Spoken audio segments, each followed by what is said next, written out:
Assalamualaikum warahmatullahi wabarakatuh. Kita berjumpa kembali dengan pembelajaran IPA.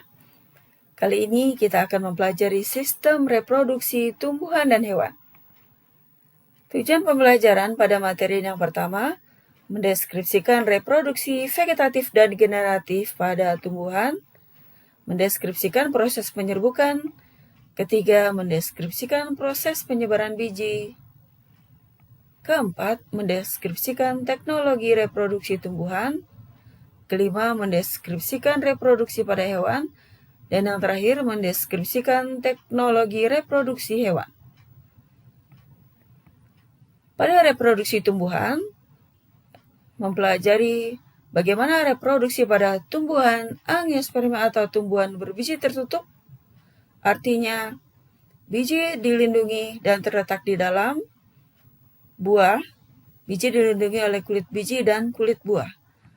Kedua, pada tumbuhan gimnosperma atau tumbuhan berbiji terbuka, artinya tumbuhan yang tidak dilindungi oleh kulit biji dan kulit buah. Ketiga, reproduksi pada pteridofita atau tumbuhan paku-pakuan. Dan yang keempat, reproduksi bryofita atau tumbuhan lumut. Reproduksi tumbuhan angiospermae dibagi menjadi reproduksi vegetatif dan generatif. Reproduksi vegetatif pada angiosperma atau tumbuhan berbiji tertutup dibagi dua, ada vegetatif alami, antara lain ada rizoma, stolon, umbi lapis, umbi batang, tunas adventif, dan umbi akar. Rizoma artinya batang yang tumbuh di dalam tanah. Contoh pada tanaman kunyit, lengkuas, temulawak. Stolon artinya batang yang tumbuh di atas tanah. Contoh pada tumbuhan stroberi dan pegagan. Umbi lapis merupakan susunan lapisan yang terdiri dari susunan daun yang berlapis-lapis menebal, lunak, berdaging, dan batangnya berupa cakram. Contoh pada tumbuhan bawang-bawangan. Umbi batang merupakan batang yang berfungsi sebagai alat reproduksi dan juga berfungsi sebagai cadangan makanan. Terdapat pada kentang, talas, dan ubi. Umbi akar merupakan akar yang menggembung dan berisi cadangan makanan, contoh pada tumbuhan singkong, wortel, dan lobak. Tunas adventif, artinya tunas yang tumbuh di tepi daun pada tanaman cocor bebek, kemudian pada daerah akar dekat permukaan tanah, contoh pada tanaman sukun dan cemara. Reproduksi vegetatif buatan antara lain ada stek, mengenten, merunduk, menempel, dan mencangkok.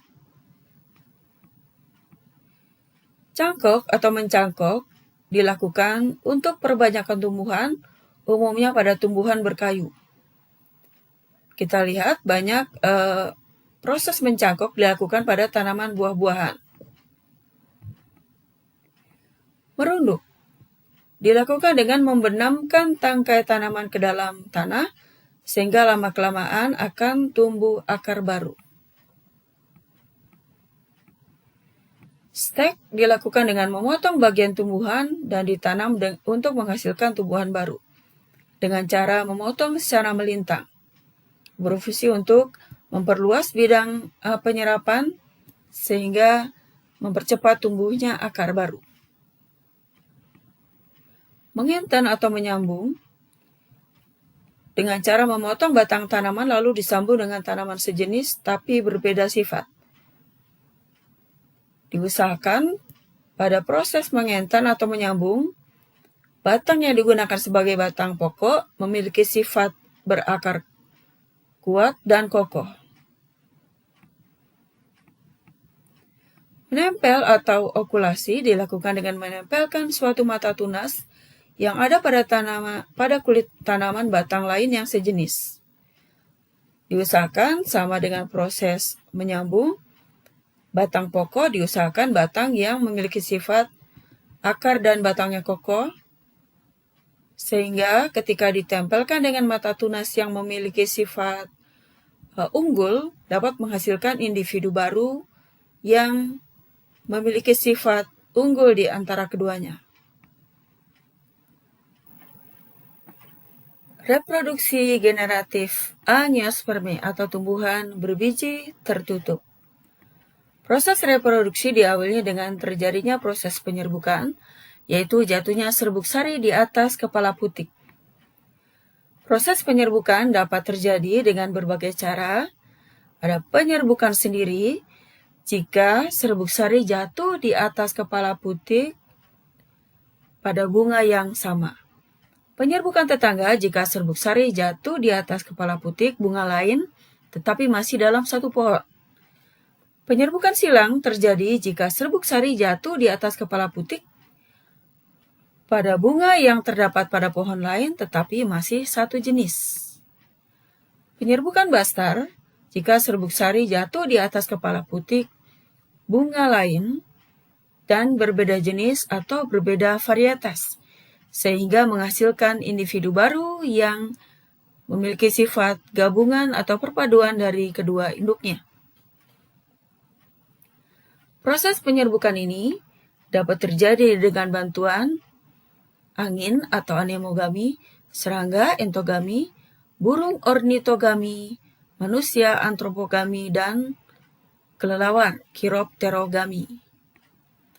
Penyerbukan yang dibantu oleh angin atau anemogami, yaitu penyerbukan dengan ciri-ciri bunga memiliki tangkai bunga yang panjang, serbuk sari kecil dan banyak, sehingga ketika serbuk sari matang, dapat mudah diterbangkan oleh angin. Contoh pada tanaman jagung dan keluarga Gramineae atau rumput-rumputan. Penyerbukan yang dibantu oleh serangga memiliki ciri-ciri bunga warna mahkota menarik, memiliki kelenjar madu. Penyerbukan yang dibantu oleh burung memiliki ciri-ciri bunga warna mahkota menarik, memiliki kelenjar madu, dan tangkai bunga panjang. Tetapi tidak semua burung dapat membantu proses penyerbukan. Salah satu contoh burung yang membantu proses penyerbukan adalah burung kolibri. Penyerbukan yang dibantu oleh kelelawar biasanya bunga yang mengalami mekar pada malam hari dan juga memiliki kelenjar madu. Antropogami atau penyerbukan yang dibantu oleh manusia dengan ciri-ciri tumbuhan tersebut berumah dua, kemudian tidak dapat mengadakan penyerbukan sendiri, dan juga proses kematangan dari sel kelamin yang berbeda-beda, sehingga dibutuhkan manusia untuk proses penyerbukan, contohnya pada bunga vanili. Fertilisasi atau pembuahan.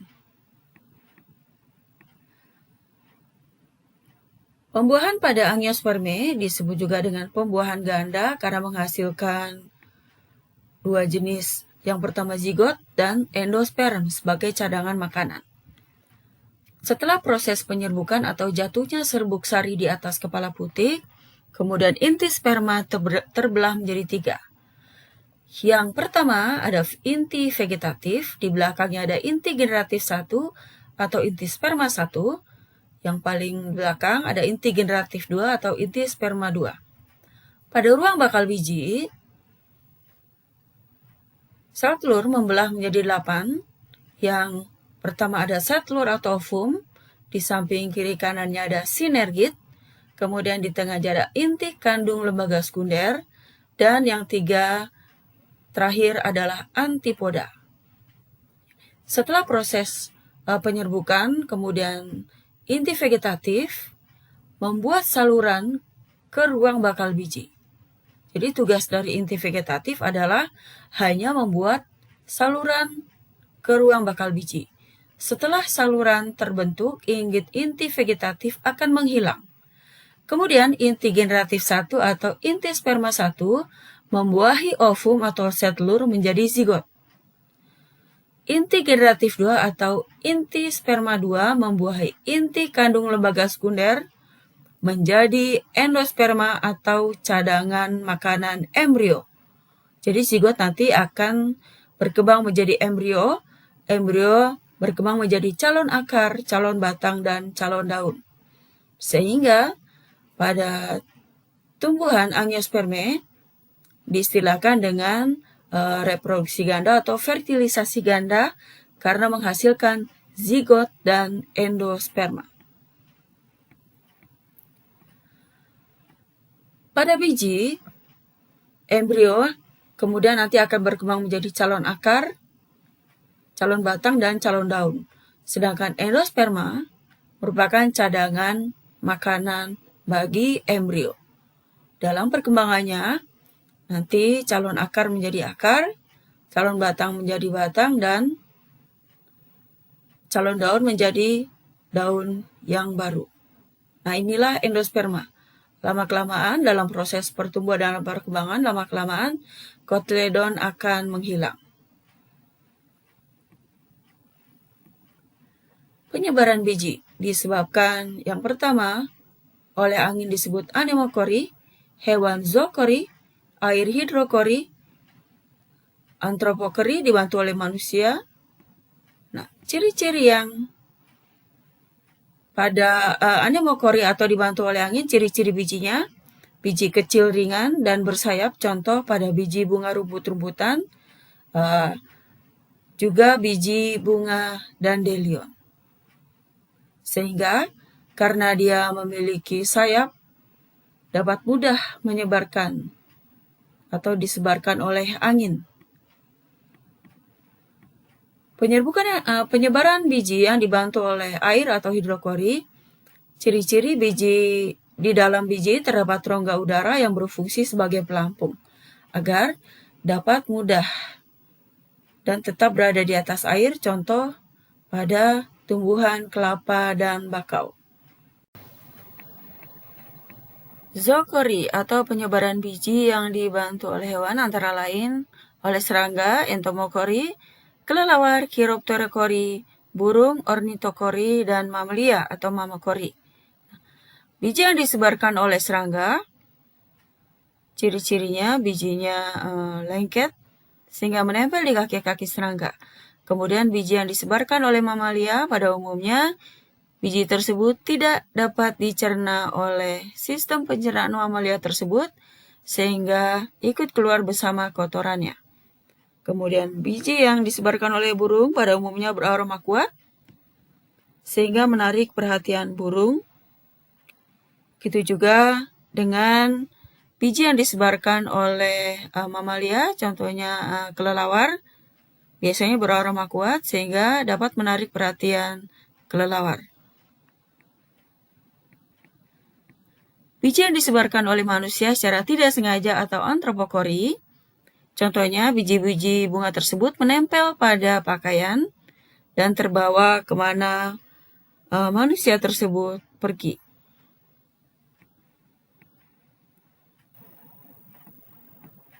Perkembangbiakan tumbuhan gimnospermae atau tumbuhan berbiji terbuka.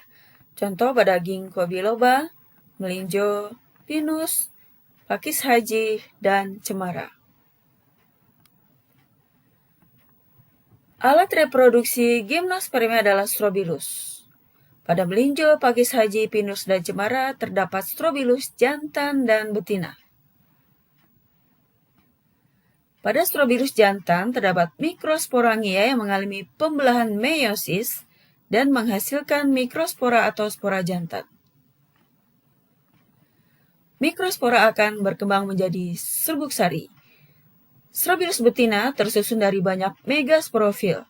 Tiap megasporofil mengandung 2 bakal biji dan akan membelah menjadi megaspora sebagai spora betina. Reproduksi tumbuhan paku pteridophyta dan lumut atau bryophyta. Reproduksi pteridophyta atau lumut merupakan reproduksi pada tumbuhan paku-pakuan. Jika kita lihat dalam kehidupan sehari-hari, tumbuhan paku itu dalam fase sporofit atau dalam fase ketika dia menghasilkan spora. Jadi fase sporofit pada paku-pakuan lebih lama dibandingkan fase gametofit. Pada fase sporofit, terutama pada bagian sporangium atau kotak spora yang sudah matang, maka akan pecah dan spora akan keluar. Jika spora menemukan lingkungan yang cocok, maka akan berkembang menjadi protalium. Protalium menjadi gametofit, yaitu badan yang menghasilkan sel kelamin. Pada gametofit dewasa menghasilkan archegonium dan antheridium. Antheridium merupakan badan penghasil sel sperma, sedangkan archegonium menghasilkan sel telur. Jika terjadi proses fertilisasi, maka akan menjadi zigot. Zigot tumbuh menjadi embrio, embrio tumbuh menjadi sporofit muda, dan menjadi sporofit dewasa. Kesimpulannya, pada reproduksi Pteridophyta, fase sporofit lebih lama dibandingkan fase gametofit. Reproduksi Bryophyta atau lumut. Fase gametofit lumut lebih lama dibandingkan fase sporofit, karena kita tidak pernah melihat dengan mata telanjang bagaimana spora pada lumut.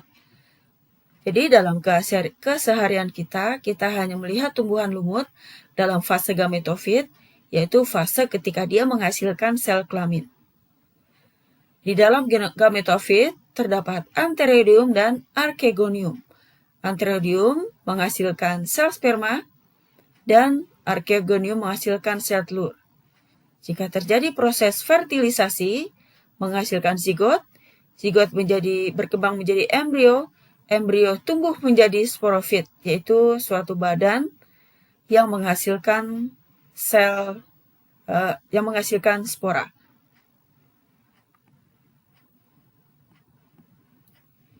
Teknologi reproduksi pada tumbuhan. Yang pertama ada hidroponik, kedua vertikultur, dan yang ketiga kultur jaringan.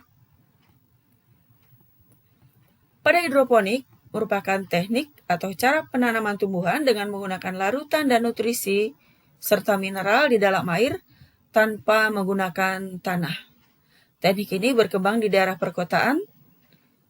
Bagi masyarakat perkotaan, banyak yang sudah menggunakan teknik hidroponik karena tidak memerlukan lahan yang luas. Begitu juga dengan teknik vertikultur. Pada pertanian modern, sudah banyak yang menggunakan teknik hidroponik. Pada buah-buahan, melon, kemudian stroberi, menghasilkan buah-buahan ataupun sayur-sayuran yang lebih bersih dan higienis dibandingkan dengan media tanah. Teknik vertikultur mirip dengan hidroponik,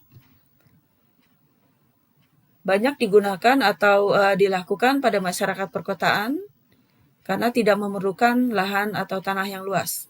Nah, metode ini dengan membuat instalasi bertingkat untuk memperbanyak jumlah tanaman. Contoh vertikultur di daerah perumahan. Kultur jaringan merupakan metode untuk memisahkan bagian tanaman dan membudidayakan dalam lingkungan in vitro dan aseptif atau steril sehingga tanaman dapat beregenerasi atau meregenerasi bagian tubuhnya yang hilang. Di sini contohnya pada tanaman wortel dipotong secara melintang, kemudian potongan-potongan kecilnya dikultur dalam media yang diberi nutrisi, contoh media agar. Kemudian dilakukan pengadukan sehingga cairan sel tunggal terkelupas. Kemudian sel tunggal dalam suspensi atau cairan suspensi mulai membelah, tumbuh menjadi embrio. Embrio berkembang dari kultur sel tunggal tadi, kemudian menjadi plantet. Plantet itu dibiarkan di dalam media akar, kemudian ditanam di dalam tanah. Kultur jaringan dapat juga dengan menumbuhkan jaringan tumbuhan tadi menjadi kalus atau sekumpulan sel yang terbentuk dari sel-sel yang membelah secara terus-menerus secara in vitro. Artinya di dalam media atau di dalam tempat yang berada di dalam suatu ruangan yang steril, sehingga menghalangi atau agar terhindar dari tumbuhnya mikroorganisme yang dapat mengganggu proses penyerbukan. Nah, ini kalus atau sekumpulan sel, kemudian dia membelah menjadi beberapa jaringan. Jaringan menjadi calon akar, batang, dan daun. Nah, ini diletakkan di dalam sebuah stoples. Jadi steril. Reproduksi hewan. Contoh yang pertama, tunas. Reproduksi dengan tunas adalah penonjolan pada bagian tubuh induk, dan jika sudah dewasa dia akan lepas dan dapat menjadi individu yang baru. Contoh pada tanaman hidra, pada hewan hidra dan ubur-ubur. Reproduksi pada ubur-ubur mengalami metagenesis atau pergiliran keturunan. Ubur-ubur dewasa yang kita lihat berenang-renang di lautan itu dalam fase medusa. Nah, atau fase ketika melayang-layang di air. Ubur-ubur jantan dan betina ketika dia sudah dewasa dapat mengeluarkan sel kelamin, kemudian sperma dan sel telur fertilisasi menjadi zigot, zigot menjadi embrio, embrio menjadi larva, larva kemudian menempel di dasar air menjadi polip. Nah, polip dapat membuat tunas. Nah, dikatakan bahwa polip merupakan reproduksi aseksual karena dia dapat menghasilkan tunas. Kemudian pada ubur-ubur dewasa dikatakan dia dalam fase generatif karena menghasilkan sel kelamin, sedangkan polip fase vegetatif karena menghasilkan tunas atau calon individu baru tanpa adanya keterlibatan sel kelamin. Fragmentasi merupakan proses reproduksi aseksual atau vegetatif dengan cara membelah diri, baik secara transversal ataupun longitudinal. Nah, masing-masing belahan tubuh tadi akan mengembangkan bagian-bagian yang hilang dan dapat berkembang menjadi satu bagian utuh. Contoh pada cacing planaria. Jika dipotong menjadi 3, maka bagian kepala dapat membentuk badan dan ekor. Kemudian bagian tengahnya dapat membentuk kepala dan ekor. Bagian ekor dapat membentuk badan dan kepala. Sehingga diistilahkan bahwa planaria reproduksi vegetatifnya dengan cara fragmentasi. Partenogenesis. Contoh pada lebah, semut, dan beberapa serangga. Pada pembelajaran sebelumnya, bahwa lebah memiliki ratu, pejantan, lebah pekerja yang terdiri dari lebah jantan dan betina. Partenogenesis itu terjadi jika sel telur yang dikeluarkan oleh ratu tidak dibuahi oleh pejantan, sehingga berkembang menjadi lebah pekerja jantan atau betina. Sedangkan jika sel telur yang dikeluarkan oleh ratu dibuahi oleh pejantan, maka akan menjadi ratu atau pejantan. Sehingga kesimpulannya pada partenogenesis merupakan sel telur yang dikeluarkan oleh ratu tetapi tidak dibuahi oleh pejantan, sehingga menghasilkan serangga atau lebah pekerja jantan atau betina yang haploid. Reproduksi seksual pada hewan, yang pertama ada ovipar atau bertelur, kedua vivipar atau beranak, ketiga ovovivipar atau bertelur beranak. Perbedaannya, pada ovipar atau bertelur, embrio hewan yang berkembang di dalam telur memiliki cangkang dan keluar dari tubuh induknya masih berupa telur. Contoh pada aves, amfibi, Pisces, dan beberapa reptil.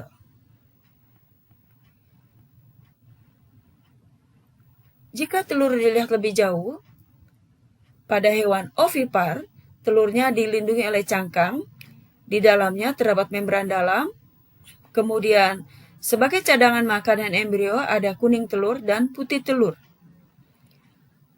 Ada suatu badan yang disebut kalaza. Kalaza bertugas menjaga kuning telur agar tetap berada di tempatnya.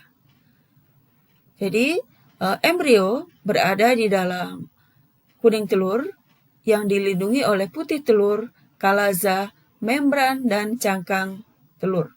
Sedangkan rongga udara berfungsi sebagai cadangan oksigen bagi embrio ketika masih berada di dalam cangkangnya. Vivipar atau beranak. Nah, hewan ini memiliki embrio yang berkembang di dalam rahim dan mendapatkan nutrisi dari plasenta. Contoh pada mamalia. Ovovivipar atau bertelur beranak dimiliki atau pada beberapa hewan telurnya menetas di dalam tubuh induknya dan telurnya tidak memiliki cangkang sehingga keluar dari tubuh induknya berupa janin. Terdapat pada ikan pari, ikan hiu, kuda laut, dan kadal. Metamorfosis dibagi dua, metamorfosis sempurna dan tidak sempurna. Metamorfosis sendiri itu adalah perubahan dari bentuk tubuh. Pada metamorfosis sempurna, bentuk larva dengan serangga dewasa jauh berbeda. Sedangkan pada metamorfosis tidak sempurna, bentuk larva dengan serangga dewasa tidak jauh berbeda. Itulah perbedaan metamorfosis sempurna dan metamorfosis tidak sempurna. Contoh metamorfosis tidak sempurna pada belalang, jangkrik, kemudian lipas. Teknologi reproduksi pada hewan.